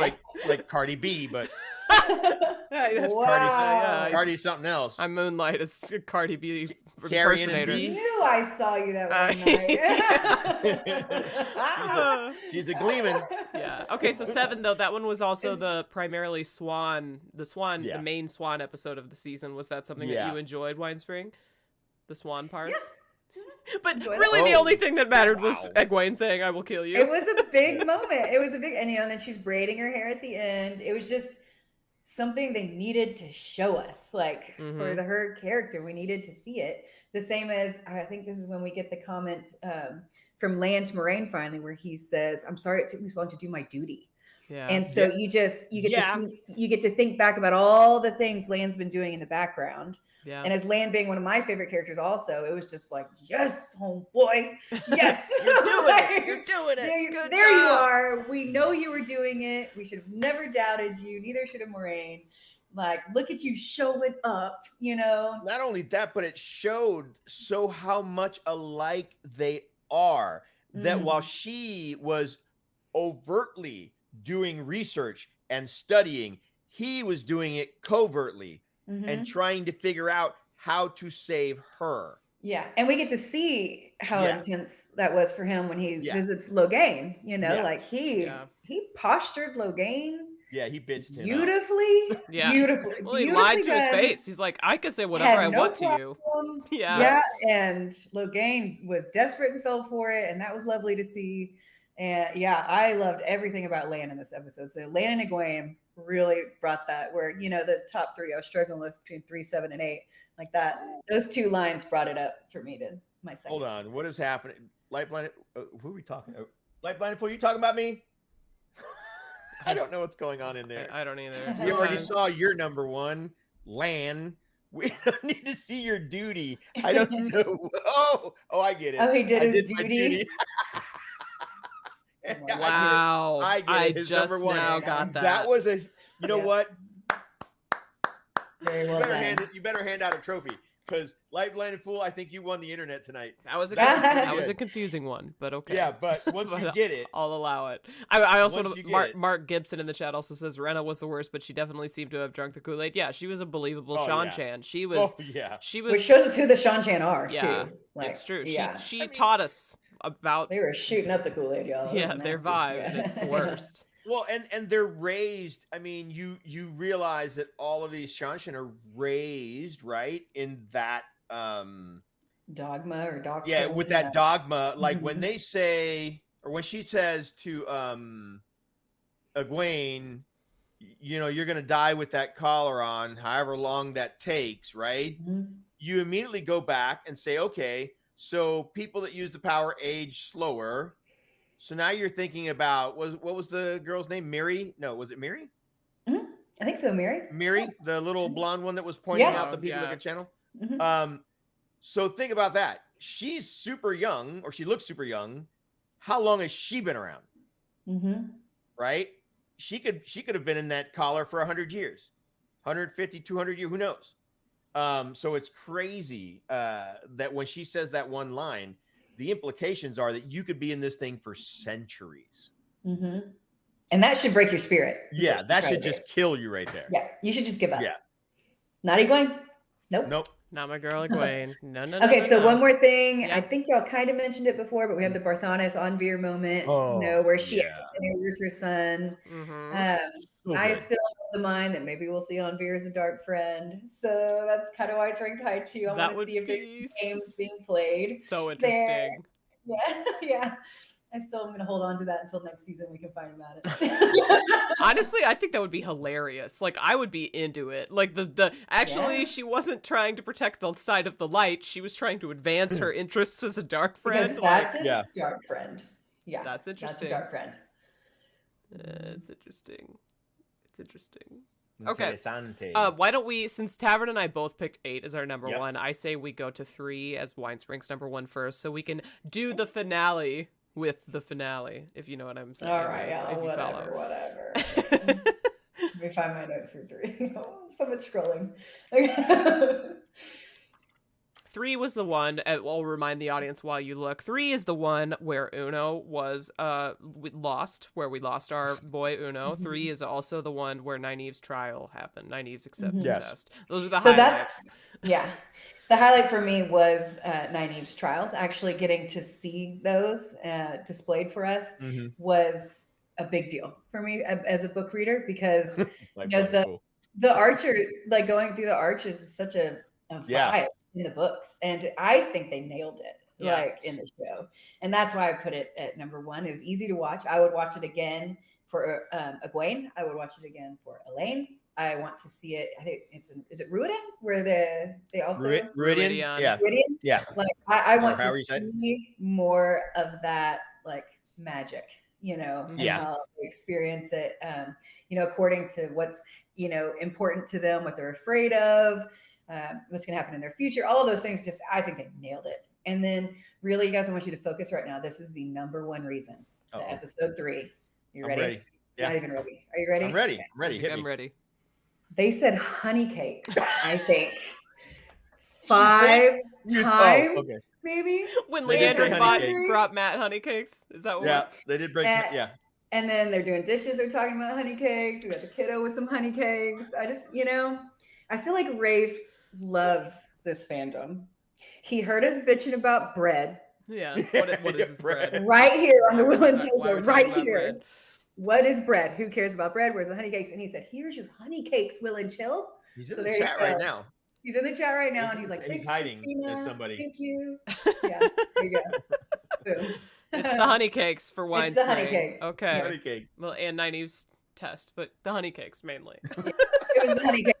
Honey cakes. For me. I mean, Yeah. 3 was insane. It made my top 3. It was incredible. I loved it. And yeah, I'd say my closest contenders, like the ones that were like on top of each other as far as my preference goes, were 4 and 5. The middle 2. Yeah. Those 2 Yeah. were like just like this for me. The top 3 were a little more distinguishable, but 3 was incredible. Like 3 was amazing. 6 with Egwene took it above and beyond, and then 8, which is what we're about to talk about, because Tavern and I both put it as our number 1. Okay, Was whatever. the champion for us. I mean, it's really good. For it's us, really it obviously. was the champion. Obviously, it's very good. I mean, it was in your top 3. Obviously, we all loved it, and I think that's Yeah. amazing that it's in all of our top 3, because the finale from season 1 for a lot of people was a bit of a letdown. And granted, Flat. Yeah. it was like I really enjoy. I liked Rand's stuff in season 1, Yeah. episode 8, but like it could have been better. This It was a good take on how that battle happened. Yeah. Yes. this finale, ooh, I loved it, and my heart exploded several times during this episode. And that's what I look for in a show, is the emotional impact. And I had utter joy. I had devastation. There were so many different things. I had just like this intense, you know, like, I don't know how to describe it, but I just wanted to like throw my hands into the air and celebrate for Egwene and how powerful she was. It was there were so many things that I was just like, I love this. I love feeling like this, and I don't get to feel like this very often. Like I get to feel like this when I'm watching, you know, The Lord of the Rings, my favorite movies of all time, right? And very few other instances of my life do I feel like this by consuming media. And episode 8 made me feel the feels like Had nothing all of it. else. Tavern. So that was my introduction to episode 8. What about you? Why did you pick episode 8? All of it. So I mean, Just like the pattern. No, I mean, just like the pattern, all of the threads of season 2 came together in episode 8 almost perfectly, right? We had the big showdown. There were some things that I said before that were kind of but these things just outweighed it so much. The horn, Matt and the horn, just glorious when he turns around and he says, "I remember." Oh my God. I'm one of I you. got goosebumps just now. Yeah. It was like, and not only that, but it leaves so many questions on top of everything. So, okay, so the I remember, then you have when he shouts his famous line in the old tongue and charges forward, not to mention how surprised I was at Donald Finn's freaking quarterstaff That's true. abilities. Daggum. Impressive. Yeah. Yes. Then we had the Hot. Yeah, we had the Matt and Perrin reunion, which I talked about earlier. Oh my Super God. cute. Just amazing. We saw how deadly efficient the Maidens of the Spear are. Very little movement, a lot of killing. Methodical, yes. You know, and they work really well together. And we got Uno. We haven't mentioned we got Uno back. We got to see Brigitte. Not the actress that is going to be her, but the fact that she was even just a stand-in was on screen was fun. Yeah. God dang it, there's so many things. The fact that Lanfear's plot was revealed in so many subtle ways that weren't even so subtle. Oh, well, how'd you get the Horn of Valir? Oh, this lady from Carrion got it. Oh, lady from Carrion, what are you doing here? There's a war going, there's a battle going on. Oh, Mr. Doman, she was everywhere. Yeah. Like puppet master. She was. Yeah, that's true. She was the true puppet master. And they told us like episodes before that she was going to do this. Yeah. He goes, "Are you going to betray me?" Of course. Obviously. Yeah, obviously, or whatever she said. She flat out told us that. I love that. So there were so many things. Ingtar, I wish would have gotten a little bit better, or at least that they should have explained it a little bit better. See, that's my thing. That's my one complaint. Like, if this episode would have been 10 minutes longer, we could have gotten 3 to 4 minutes apiece. 5 minutes longer. Well, we could have gotten a few minutes apiece for them retrieving the Horn of Valir, which would have been really nice. For Ingtar's reveal, which would have been so clutch, and and I can't even think of the other thing I was going to say, but like just generally like. Just a little bit longer to flesh out just a few things that would have made it that much more special. Like, I don't care if Ingtar's a small character. He means a lot to book readers. And that scene was so powerful in the books. And I think it would have translated on the screen. I wept reading the books. And the fact that we found out that they filmed it. Like, give me a director's cut. They're going to give it to us. They're going to give it to us. They have to. They have to. Give me a director's cut. I need it. But so that was my like literally give me more of episode 8, and that's the only way I'm happier because I love all. That's awesome. Yeah. I have to go watch episode 8 when we're done. Just listen to you guys talk about it. Hell, I didn't even touch on the whole Lan and Moraine thing. Oh God, yes. The catching the arrows. Well, just the rebonding ceremony, like whether the fact that you had this separation throughout the entire season, and you could see the disharmony. They weren't in sync at all, and then they get back together, and you understand what a Warder Aes Sedai bond is. Mm-hmm. All right, I'm changing my vote. I'm changing it right now. He's catching. So 8 is going to number 1. It's happening. I've been fighting it off because of embarrassment. Yes. But I'm just going to say, I'm submitting to you guys right now. Me too. But I mean, he's catching arrows. Like when she starts casting her weave at the Shanshan boats, she reflects it. She reflects her weave off of his sword to make it stronger. I didn't notice that. Yeah. Okay. He like turns around and he drops his sword behind his back, and her weave kind of hits it. Okay. It's freaking crazy. I mean, I'm gonna watch this again. You see the unity, and you see what that bond is supposed to be like, right? It's beautiful. Yeah. The things that bothered me a little bit were we could have had the extra time if we hadn't have spent so much time with Nynaeve not knowing what to do with a fucking arrow. I'm sorry. I agree. And she ought to have known what to do with it. Yeah. That really shows how frazzled she was. Yeah, really. I get it, but way too much time on that. That was the one thing. I think the other thing that bugged me a little bit, which I thought was awesome again, was the Turok fight. I thought it was cool. That. No, I thought it was cool because it was very Indiana Jones kind of thing. Yeah. But again, I haven't seen him sword fighting yet, and I really want to see him fight with a sword. We're getting glimpses that he knows some of the moves, right? Because when, oh my God, I think it was 7. In 7, when Lan went to reach for his sword, and he did that move where he spun around and took it off. Yeah, I was like, "Fuck yes!" When did this happen? That's what I want. With Errol, I bet. Oh, yeah, well, it did, yeah. but like, you can't be like, "Oh yeah, I did a few training sessions with Errol, and now I'm a blade master." Like, right? We're gonna get more Rand and Lan training, and then he'll have his sword fight time. I'm waiting for that. I am waiting for that. So those are the little things that bother me, but overall, 8 and there was a slight bit of the dragon. It's a CGI thing. There was a point where the dragon is sticking out like at an angle above the tower, and he's, to me, and this is just from, I guess, a design perspective, because you know me, I like to design shit, and I notice stuff like this. His neck was too straight at one point. It just looked like he was too straight, and it took me out of it for a split second. Because it's a snake. It's supposed to be a little bit sinewy. There should never be a straight line on a goddamn snake. Ever. Right? And that was just it. But again, not deterring me from the show at all. It was just a little thing.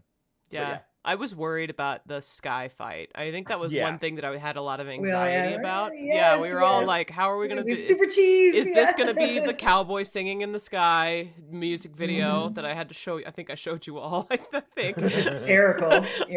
And it didn't turn out that way. It was a surprise because it wasn't exactly how it was in the books, but the intent was there. The vibe was correct, and I thought the dragon was honestly better executed than I would have expected. Like, if somebody was like 100% in advance, they're gonna have a CGI flame dragon, I would have been like, damn it. This is not gonna look good, because CGI is hard to pull off. Like, I have a nice TV, and so literally, like, I don't want to brag, but if something shows up on my screen and it's made entirely of CGI, I can usually see it, and it takes me out of it. But this looked pretty good. Like, it looked better than I thought. If you're gonna translate a fight in the sky, what better way to friggin' do it than put it on top of a tower? Put it on a big tower. Yeah. The intent is for the people to look up. Right? And that's exactly what it did. I mean, at the end, they even showed everybody looking up at the group with Avienda, saying Karakan. Candy corn. We have not talked enough about Egwene in this episode. Yeah, we have. I don't think we have. I think we need to talk a little bit more about Egwene.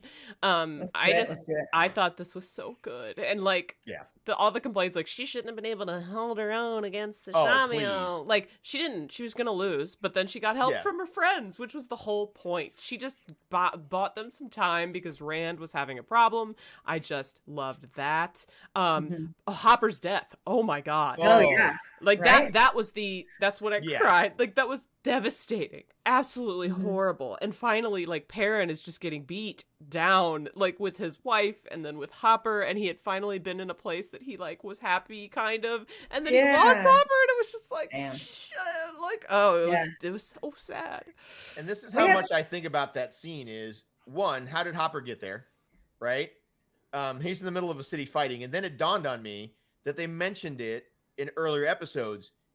He was projecting images without even knowing it when he was experiencing different traumas.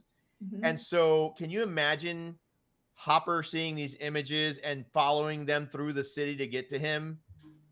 Only to sacrifice himself for him? That's freaking amazing.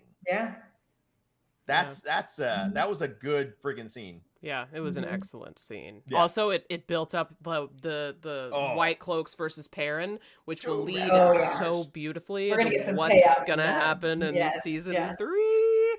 Because now he's got Dane and Valda after his ass. Yep. Mm-hmm. And one thing we haven't mentioned, I don't think yet, is she on top of the tower? Is she? Yes, we have. Like that was really powerful. The monologue and like finally getting rest again, maybe, or like the nihilism. People are like, it shouldn't have been that easy, but like he wanted to die. He did. Yeah. So it kind of made it made sense to me. I have a question for you. Okay. For both of you. Sure. Mm-hmm. So at the end, Rand walks up with his sword, right? Shoves it in Ishii. It is burning white hot like a bar of molten metal. Not balefire. It's not balefire, but god damn if it didn't give that illusion, especially when the freaking How do we know it's not balefire, Critter? I just like to say things definitively. We No. We don't. I know. I thought about it, but here's why it wasn't, because we didn't see. They would have totally had to do the shift in time thing, right? The rewind that comes with balefire. They would have had to, in some minor way, even if it was just him casting.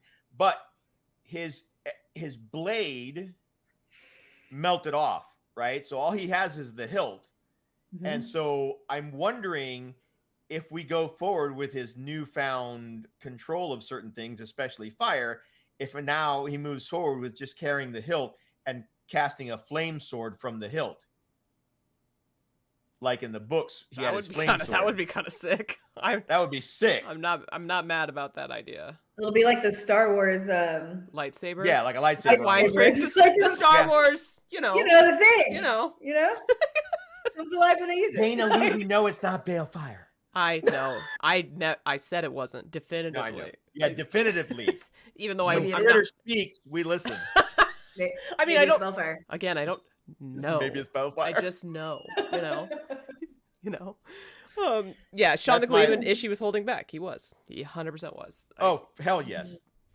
But he actually, is so I will say good. that he was surprised by Egwene's strength, though. He was. You could tell. He was totally surprised. Awesome. You could tell. Now I don't get the shield thing. That she was casting a shield? No.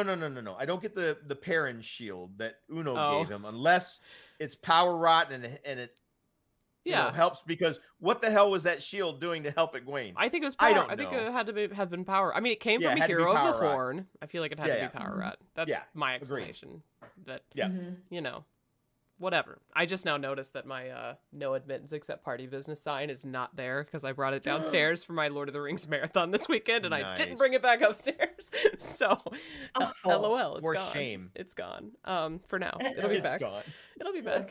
It's just this big blank spot on my wall that if you can't tell, I like to fill up my wall. It's just. It is. You guys both have such a different aesthetic than I do.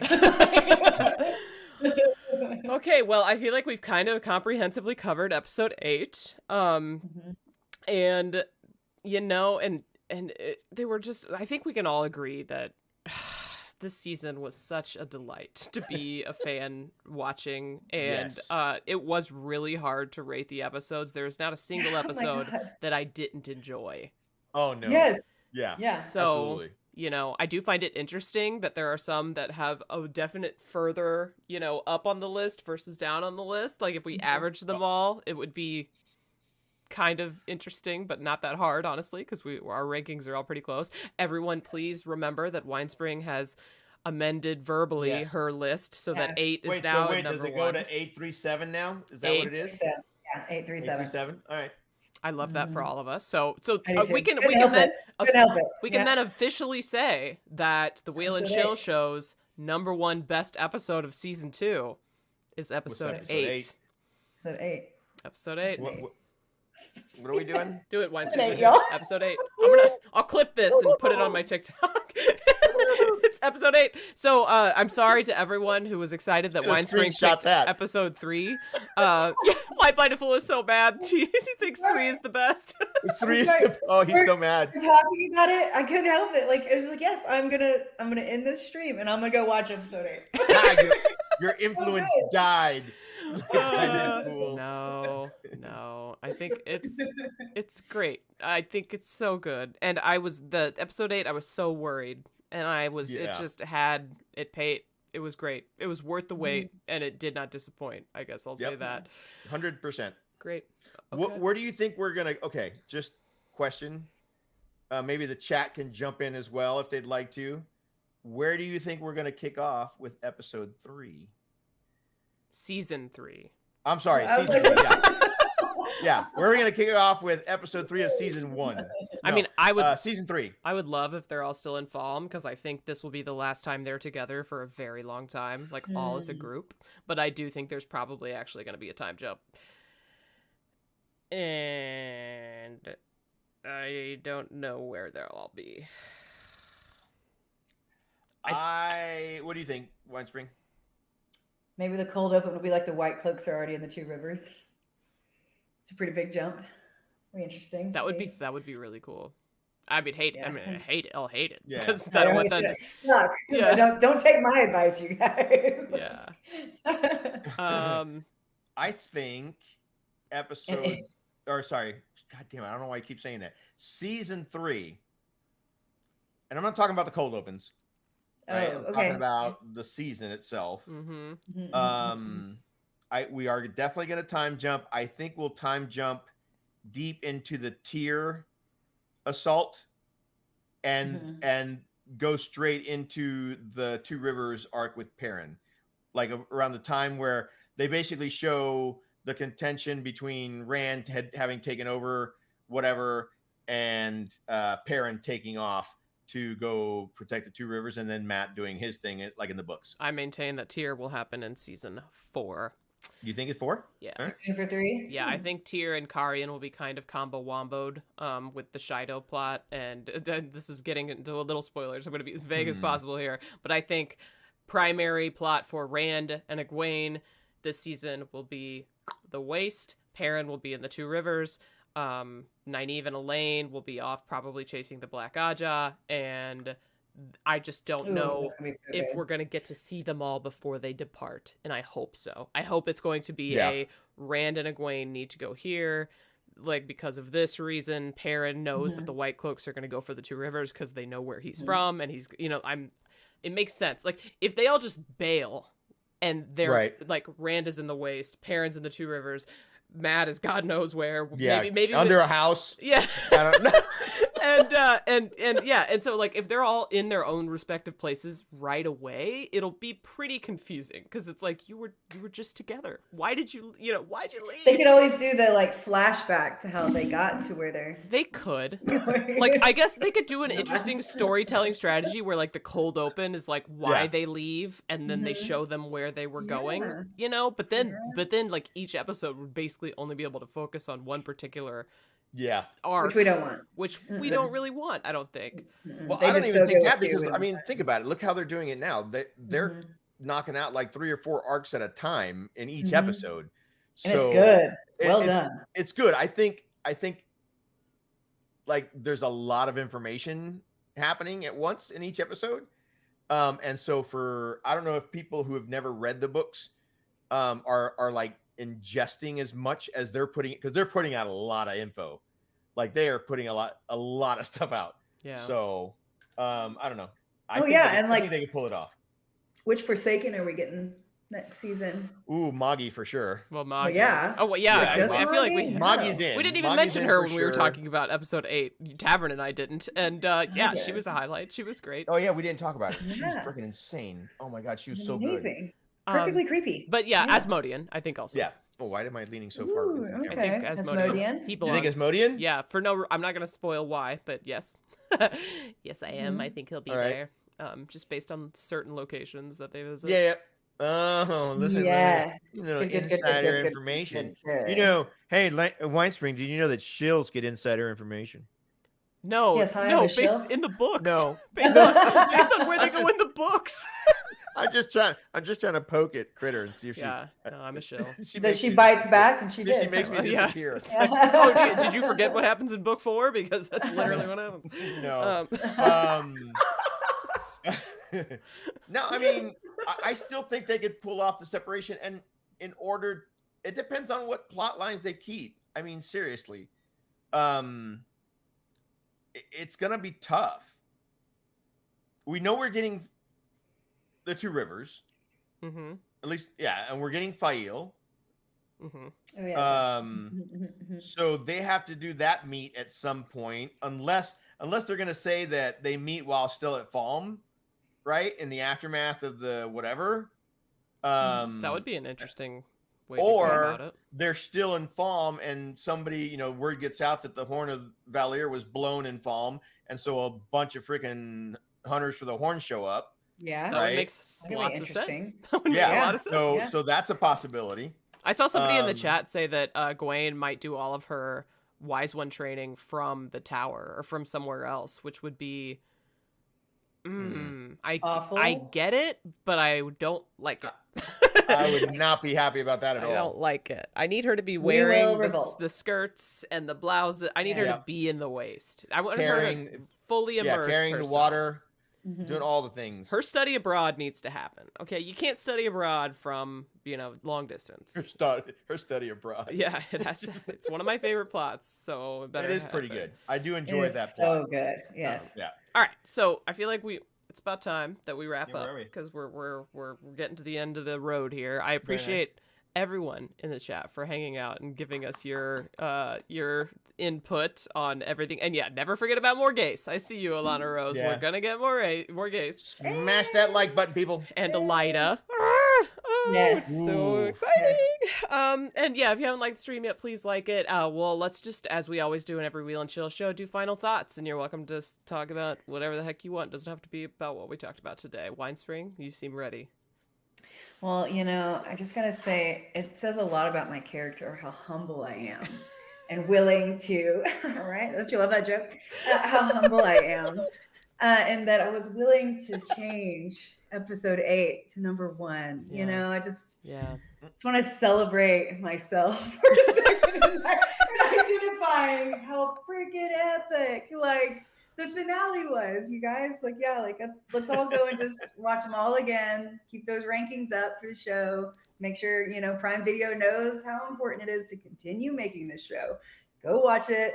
Come argue with us about how wrong or right, you think we are about our rankings. And also go to #WhatEats on X and make some of these amazing recipes that I put out during the season while you're watching the episodes. Do it. Perfectly thematic episode. Yes. Or perfectly thematic recipes for every episode. Yes. Did I agree with all of them? No. I think at least one of them was in mildly poor taste. But the The water. water recipe was the best recipe of the season. Are you You kidding just me? take a sip of water real quick. You can have that at any time. Not my Such favorite. a simple recipe. Such a simple recipe. But the That's 4-gate Such a flatbread. simple gal, Egwene. She Anybody was can make so that simple. Anybody can make that recipe. Anyways, yes, go to #WhatEats. There are lots of amazing recipes there, including the 4-gate flatbread and many, many others. Yes. Tavern, final words. Final words. Yeah, I really truly enjoyed the season. I think that overall, and I said this right after the first few episodes came out, I think I posted that 1,000 times better than season 1, and I enjoyed season 1. But they really upped it. They really listened. They brought their A game, and it shows. I mean, we were in the top lists for I don't know if I think we might still be in there. I'm not Top sure if 10? we're still, I think so. yeah, I'm not sure if we're still top 10. But Wheel of Time was on there for a while. So they've done a great job. As for me, expect more designs coming out shortly. I just thought of another one during the show. It's just happening all the time, huh? All the time. It has to do with Balefire. Nice. Love it. So yeah. Okay. But that's it. Yeah. Oh, and no bullshit. I've had some of her recipes. They're amazing. Yeah. Yeah. And don't forget, next week, Nice You Say Chill, aka the Yeah, I forgot. Oh, yeah, we will be live again at this time band of next really week nice good guys. on this night, Monday, for another rendition of the band of really, really nice good guys, aka the Knights Who Say Chill, on our current D&D campaign. So if you want to catch up, we've got under the Wheel and Chill and gameplay playlists on my YouTube channel. You can watch everything that we've done so far. Our last session was live, so you'll be able to see exactly where we left off, and we'll be picking up with... Oh, I need to level up. we get to level 7. We get to level up to level 7 before that episode begins. So look for that. Pretty exciting, and that will be our last episode before the holidays. So look forward to a nice little D&D stream before then. Yay. Let's see. Go ahead. Sorry. It's okay. Do you want to say? What do you? No, I've never seen anybody so determined. Like Blended Fools going hard, man. Episode 3. Holy shit. Hey, we like what we like, okay? I appreciate his passion. All right, so I'll wrap this up by just saying that if you haven't checked out But Are There Dragons, I've got a new podcast where Jessica Sedai and I are reading Tolkien's works, and we are about to wrap up The Hobbit. If you don't have anything to do, or if you're traveling or something over the holiday season, I highly recommend giving it a listen, and if you enjoy it, please give it a review, because that's super helpful when it comes to the reach and the algorithm and all of that. It's called But Are There Dragons, and it's on Spotify and Apple, and we have a YouTube channel. So our final chapters episode for The Hobbit is dropping tomorrow morning. But if you need to catch up before then, that's totally cool. And then other than that, I'm just super grateful for you all for all of the fun that we've had for season 2. I look forward to getting excited when we hopefully get a behind the scenes video after season 3 wraps, because Prague has wrapped, so presumably the rest of it will wrap sometime soon. I don't know. They probably have a break for the holidays, but still, we'll be looking forward to that. Rest assured that the Wheel and Chill show will be covering Wheel of Time news. For now, we're doing about every other week, but if news drops, you better believe that week is probably going to be a week that we go live. So always count on us for your Wheel of Time news, and we will count on you to be an incredible community, because you have not failed us yet at that. So I think that's going to be it for us. Thank you so much for tuning in, and hopefully we'll see you next week on the Knights Who Say Chill session. Don't forget to hit the like button. Yeah. Don't forget to hit the like button. Thank you, everyone. We'll see you later.